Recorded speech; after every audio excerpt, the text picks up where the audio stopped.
আবার ঈমান আনোরে কালেমা পড়িয়া পশ্চিমে তাকাইয়া দেখো বেলা যাই ডুবিয়া আবার ঈমান আনোরে আবার ঈমান আনোরে কালেমা পড়িয়া পশ্চিমে তাকাইয়া দেখো বেলা যাই ডুবিয়া আবার ঈমান আনোরে শিরকি আর কুফরিতে সমাজটা আজ ভরা নানান তরিকাতে মানুষ ব্যস্ত দিশে হারা শিরকি আর কুফরিতে সমাজটা আজ ভরা নানান তরিকাতে মানুষ ব্যস্ত দিশে হারা আরে যে যার পথে চললে মানে আরে যে যার পথে চললে মানে কোরআন হাদিস ছাড়িয়া আবার ঈমান আনোরে কালেমা পড়িয়া পশ্চিমে তাকাইয়া দেখো বেলা যায় ডুবিয়া আবার ঈমান আনোরে আবার ঈমান আনোরে কালেমা পড়িয়া পশ্চিমে তাকাইয়া দেখো বেলা যায় ডুবিয়া আবার ঈমান আনোরে তাহলে প্রথমত ঈমান মজবুত করুন ভুল পথে আছেন ছেড়ে দেন এক নম্বর শর্ত আল্লাহ আর এক নম্বর শর্ত হচ্ছে যে আপনাকে প্রথম প্রস্তুতি করতে হবে ঈমান ঠিক করা লাগবে নাম্বার 2 নিয়ত সহি করা লাগবে নিয়ত বিশুদ্ধ করতে হবে আপনাকে রুটিন তৈরি করে নিতে হবে এই রমজান মাসটাকে কিভাবে অতিবাহিত করব কিভাবে আমি পার করব সময়টা কিভাবে আমি ব্যয় করব এইজন্য আপনাকে প্রথমত নিয়ত নিয়ে আসতে হবে ইন্নামাল আমালু বিন্নিয়াত এটা অনেক হাদিস আছে এটা কিন্তু অনেক বাপ বেঁধে দেওয়া আছে তাহলে নিয়তটা আপনাকে শুদ্ধ করতে হবে প্রত্যেকটা আমল কিন্তু নিয়তের উপরে নির্ভরশীল হবে আল্লাহ সুবহানাহু ওয়া তাআলা বলেন লাইয়ানাল্লাহু লুহুমুহা ওয়ালা দিমাউহা ওয়ালাকিন ইয়ানালুহু তাকওয়া মিনকুম আল্লাহ সুবহানাহু ওয়া তাআলা বলেন যে আমি কোন আপনার কিনা গরু আপনার কিনা রক্ত মাংস এগুলো আমি আল্লাহ দেখি না আমি মানুষটার অন্তর দেখি তার অন্তরটা বিশুদ্ধতা আছে কিনা তার মন থেকে কি বলে তার অন্তর নিয়তটা আমি দেখব আমি দুনিয়ার কোনো কিছু বাহ্যিক দৃষ্টি আমি দেখতে চাই না শুধু এখানে অর্থটা ওখানে লাগালে হবে না তার মানে আপনাকে নিয়ত বিশুদ্ধ করা লাগবে নিয়ত করেন যে আমি পুরো 30টা সিয়ামকে পালন করব সুন্দরভাবে এবং কিভাবে কাটাবো এই পরিকল্পনাটা আগে নিয়ে নেন আগে পরিকল্পনাটা টেনে নেন তাহলে দেখেন আল্লাহ তাআলা কেন জানেন নিয়তটা এমন একটা জিনিস যে মানুষ নিয়ত যদি ভালো নিয়ত করে আর যদি মরে যায় তাহলে আল্লাহ তাকে তার সওয়াব দিয়ে দেবেন নিয়ত এত দামি জিনিস আপনি নিয়ত করেছিলেন রমজান মাসে রোজা রাখবো আপনি রাখতে পারলেন না কি হয়তো আপনি অসুস্থ হয়ে গেলেন বা আর কিছু হয়ে গেলেন বা আপনি দুনিয়া ছেড়ে চলে গেলেন তবুও লিপিবদ্ধ করা হবে যে ওই বান্দা নিয়ত করেছিল আরেকটা মেসেজ বোন আপনাকে বলি ভালো করে শুনো মেয়েরা মানুষ 30টা রোজা করতে গিয়ে অনেক সময় মানুষ আধা দিন ভুলে যায় উঠতে পারে না এরকম হয় না হয় কি হয় না এরকম হয় যে 30টা রোজা করতে গেছি হয়তো মিডিলে 15টা 20টা রাখতে একদিন মা উঠতে পারেনি আব্বা উঠতে পারেনি কেউ উঠতে পারেনি সকাল হয়ে গেছে তো এখন কি করবেন খালা ভাত রান্না শুরু করবেন নাকি যদি এরকম হয়ে যায় যে আপনার সকাল 6টা হয়ে গেছে 7টা হয়ে গেছে সাহারি টাইম শেষ আজান হয়ে গেছে তাহলে তুমি কি করবে নিয়ত আগে বলেছি না যে নিয়ত করে রাখে ঘুমাতে হবে তাহলে নিয়ত করে যখন তুমি ঘুমাতে যাবে সকাল যদি হয়ে যায় তাহলে তোমাকে আর রোজা ভাঙতে হবে না তুমি সাহারি খেতে পাওনি তবুও তুমি রোজা থেকে যাও তোমার রোজা হয়ে যাও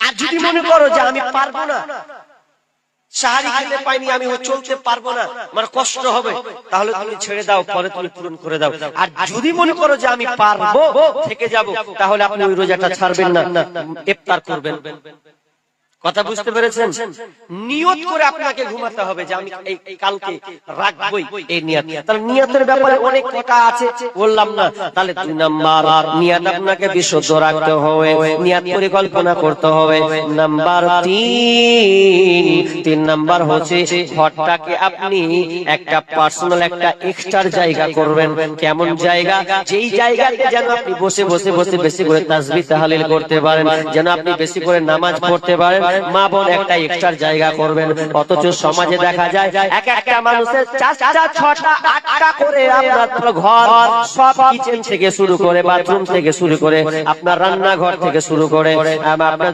যতগুলো আছে সব কিছু মানুষ তৈরি করে কিন্তু কোনো মুসলিমকে দেখতে পাবেন না যে একটা এক্সট্রা ঘর ইবাদত করার জন্য রাখা হয়েছে নেই। ও 4 তলা বিল্ডিং আছে, অথচ আপনি দেখাতে পারবেন না বুক ফুলিয়ে যে একটা ইবাদত করার জন্য একটা এক্সট্রা ঘর। আপনি হিন্দুদের পাবেন, হিন্দুদের দেখবেন এক জায়গায় মূর্তি থাকে, ওখানে কাউকে ঢুকতে দিবে না, ওখানে ইবাদত করার জন্য ওটা মাবুদকে ওদের দেবদেবীকে ডাকার জন্য এক্সট্রা ঘর। আপনি যত মেহমান হন ওখানে আপনাকে যেতে দিবে না। কিন্তু আমরা মুসলমান হয়ে অনেক ঘর করেছি, 4 তলা 5 তলা বিল্ডিং, অথচ দেখেন অত পয়সাওয়ালা হওয়ার পরেও একটা সুন্দর ইবাদত ঘর নাই, যে ওখানে বসে একটু নীরবে গিয়ে আল্লাহকে কাঁদবো, এক সবাই ঘুমিয়ে গেছে সাইডে যাব আল্লাহকে ডাকবো, আল্লাহ এইভাবে কেঁদে। মানুষ যদি নির্জনে থাকে আর যদি আল্লাহর কাছে চায় তো অটোমেটিক তার চোখে পানি আসবে। তো লোক যদি থাকে ওর চোখ কান্না আসবে? আসবে না।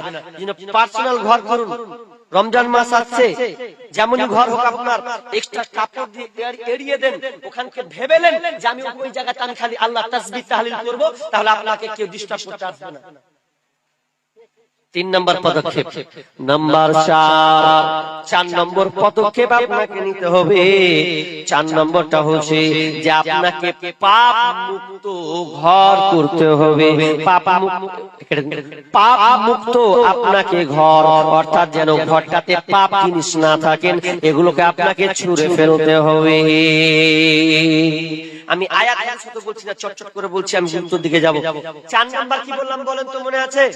4 নাম্বার বললাম ঘরটাকে পাপ মুক্ত করতে হবে। মা বোন, পাপ মুক্ত করতে হবে। পাপ মুক্ত বুঝলা তো না বুঝনি? আচ্ছা কি করবে ফের? পাপ মুক্ত বলতে ওই ঘরে টিভি অফ, টিভি তো সিরিয়াল নিয়ে ব্যস্ত। রমজান মাসে হচ্ছে তাও ওই বুবু বেরি বানছে কচিলা কচিলা টিভি দেখছে, আর রোজা বেলা আছে সিরিয়াল দেখছে। সিরিয়াল দেখে যে রোজা রাখছে তার রোজাটা হবে? সবাই বলেন হবে না? আমি একাই বলবো হবে না। তাহলে ঘরটাকে আপনাকে পাপ মুক্ত করতে হবে। টিভি আছে ফেলে দেন, ও খুলিয়েন না, অথচ দেখবেন মানুষ সকাল না হলেও সন্ধ্যার পর 10টার পর খুলবে। কেন গো? সিরিয়ালটা এমনই একটা জিনিস মেয়েদের অন্তরে এমন ভাবে ঢুকিয়ে দিয়েছে। আগে কিরণমালা, তখন আমার বয়স না, কিরণমালা এখন চলছে দি ভাই কে জানি, কিরণমালা খুব চলতো, মানুষ দেখতো, তো এত দেখতো, তবে কিরণমালাকে বলে এরম কোপ মারবে তো কোপ মারবে তো, মানে আপডেটটা পালিয়ে গেল, মানে মারা হলো না ওকে, তখন দিল ধারণ করে উঠছে, কিরণকে মেরে দিবে নাকি রে? তো দেখেন না যে ওখানটা, ওটা আবার কালকে দেখাবে, যখন কালকে দেখাবে তো ও অপেক্ষায় আছে যে কখন ক্যাল হবে, আর ওই কিরণমালাকে মারলে না না মেরে ফেল দিলে ওটা দেখার লেগে দেখবেন আমাদের মুর্শিদাবাদের বেটি ছেলেরা সকাল হলে কাজা আদায় করে। নামাজ কাজা নয়, সিরিয়াল কাজা আদায় করে। আপনারা ভাবছেন নামাজ কাজা, ও সিরিয়াল কাজা আদায় করে। তা আমি এদের ঢং বেঢং দেখে বলছি আহারে, মেহমানকে পর্যন্ত আর দিবে না, চা ফেলে দিবে, সিরিয়াল চলছে তো চা খা, কি খাবি না খাবি দেখে লেগে। একটা মাঠ এসে বিদেশ থেকে বলছে আরে রহিমার মা পানি গেলা দিস তো, কইছে ই ঢেলা খেলা জি। কেন রে? বলছে দেখো একটা সিন চলছে খাতরা, এখন এটা ছাড়া যাবে না, দেন আরে গরম রে, বেশি বেশি পারবো না, হাত ঢেলে ঢেলে খেলাও। কি একটা সুন্দর জিনিস দেখছি, কঠিন জ্বালা। ওরা সিরিয়ালে পাগলা হয়ে গেছে। ওরা ধর্ম কর্ম ছাড়তে পারে, ওরা স্বামীর সংসার ছাড়তে পারে, ছাড়বে না হিন্দি সিরিয়াল, ছাড়বে না বাংলা সিরিয়াল, স্টার জলসা ঘরে ঘরে বাধাইছে গোলমাল, স্টার জলসা ঘরে ঘরে বাধাইছে গোলমাল। ওরা নামাজ রোজা ছাড়তে পারে, ওরা স্বামীর সংসার ছাড়তে পারে, ছাড়বে না হিন্দি সিরিয়াল, স্টার জলসা ঘরে ঘরে বাজাইছে গোলমাল। কাজের মেয়ে মর্জি না হয় হিন্দি সিরিয়ালে পাগল সে, পাশের বাড়ি মদন রে কয় তুম तुमसे प्यार करते हूँ। সিরিয়াল দেখে দেখে অভ্যস্ত হয়ে গেছে, কিছু হিন্দিও বুঝে না, হিন্দি সিরিয়াল দেখে লেছেও যে এখন কইছে কাজের মেয়ে মর্জি না হয় হিন্দি সিরিয়ালে পাগল সে পাশের বাড়ি মদন রে কয় তুমসে প্যার করতে হো।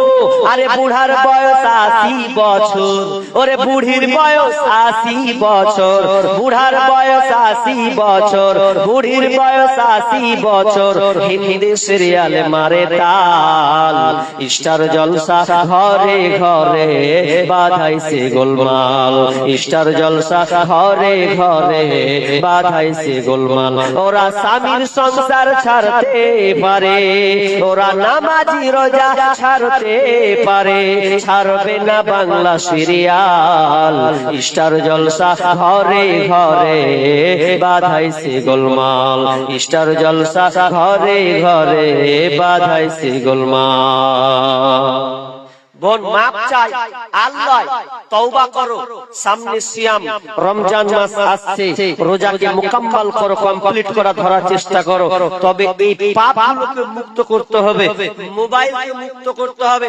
এত মেয়েদেরকে একটা ডেলিভারি দিলাম, আর আপনারা কত সাধু, এর হাতে ফের মোবাইল, সকালে হয়ে গেছে, বলছে কেমন করে দিন মান পার করবার, তোমাকে তো বলে দিলাম তুমি মসজিদে ঢুকে যাও, না বাড়ি একান্ত এমন ভাবে বসো টাইমটা জিকির করতে করতে পার করো, মোবাইল দিয়ে জিকির করছো, মোবাইল দিয়ে জিকির হবে গো।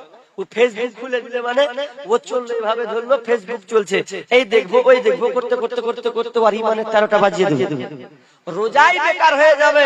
তো ফেসবুক দেখতে দেখতে দেখতে, আর সবচাইতে বড় লোকের আমাকে হাসি লাগছে বেশি, রমজান মাস এলো যে ওর পাপকে মুক্ত করে দিবে, ও ভুলটা আমাকে প্রশ্ন করছে, বলবি স্যার জানেন একটা হার অফার আছে, কি অফার জি? বলছে আমার একটা প্রেমিকা আছে বুঝলা, তো সাহারি যখন হয় তোমাকে ফোন করে করে উঠেবে। ওরে সুবহানাল্লাহ, সাহারির সময় তোকে ফোন করে উঠা, আর তোকে তো বাঁচার দরকার ছিল, আচ্ছা আচ্ছা কপালে ঝাঁটারে কি করছে, সাহারি খাওয়ার সময় আমার বাঁকে আর প্রেমিকা আমাকে উঠায়। আর বাপ মায়ের কোনো গুরুত্ব নাই মোবাইল, মোবাইলের ব্যাপারে আমি অনেক আলোচনা করেছি, মোবাইল থেকে যে কত কত ছেলে মেয়ে যে রসাতলে গেল তা জানি না।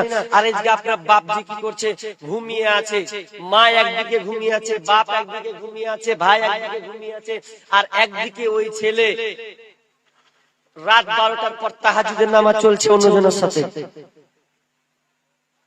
ও একদিকে আছে আর ও একদিকে আছে, তাহাজ্জুদের নামাজ হবে। কি করছো তুমি? রাত 12টায় জেগে জেগে চ্যাটিং চলছে, কি করছো, কি খেলা জান, ভাল লাগে না জান, হ্যান ত্যান, তোমাকে দেখতে জি করছে, অত করছে তো বিয়ে করলে। আর মা বলে এত বেহায়া, শোনো তোমাকে বলছি, তোমাকে তুমি মনে করছো যে আমি প্রেমিক পেয়ে খুব মস্তি করছি, মানে খুব অনেকের সময় পেয়েছি বলে আনন্দ ভোগ করছি, এটা না, তোমাকে এমন ভাবে ব্যবহার করবে সালপাতের মতন ব্যবহার করবে তোমাকে। সালপাত মানুষ খাওয়ার পরে রেখে দেয় না, ফেলে দেয়, ফেলে দেয়, তো তোমাকে ওই ওই সালপাতের মতন ব্যবহার করবে। আর তুমি মনে করো যে আমাকে কাঁসার পিতলের মতন, কাঁসার থালির মতন ভালোবাসো, তাহলে তুমি বৈধ সম্পর্ক রাখো, বিয়ে করে নাও, দেখো ঠিক তোমাকে ওই কাঁসার থালার মতন তোমাকে রাখবে। আশ্চর্য রাখবে। আর তাতি বলছে যে আমাকে তাহাজ্জুদের নামাজে উঠায়, ইয়ে বলছে আমাকে সাহারির সময় উঠাই, কি আজব চলছে। আর এমন ভাবে চলছে, ওই জন্য গায়েলটা ধরে না,